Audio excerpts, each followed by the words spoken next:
Hi.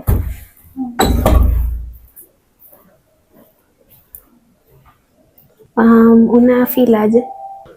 Na feel niko poa, but bado mwili na uchungu. Naweza kaa daktari? Dawa yenye tumekudunga tuwezi kukuacha uinuke sahii, itabidi saa after masaa yako hesabu ndo tukuje tukuinue. Kwa sahii unaweza pumzika. Sawa daktari, asante.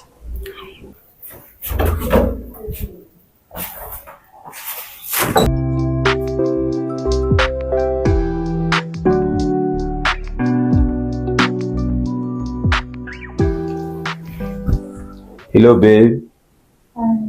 Uko aje? Wow, unaona ni kama umepona, kama tunaenda home. Uko aje? Umeshinda poa? Naona na recover ba. Babe, naona uko sawa.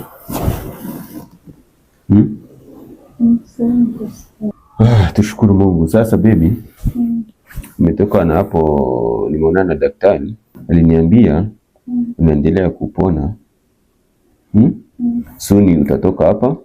Sasa tuombe na kitu kingine, tuko na kazi mbele, lakini tunaomba hii operation iende sawa.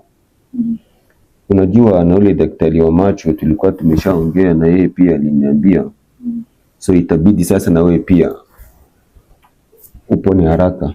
Naona tuone kama tunazaenda ufanyiwe upasuaji wa macho, alafu rudi no,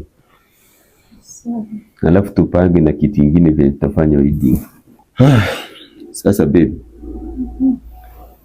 anyway, kuna kitu nilisema kukwambia baby, nataka ubadilishwe room. Baby, wewe ni mtu wa maana kwa life yangu, so haustahili kuwa hapa. Nataka kubadilishwe room kidogo. Nasikia simu yako. Yes. Oh, umeshatayarisha? Kwa hivyo usiite daktari basi akuja mubadilishie.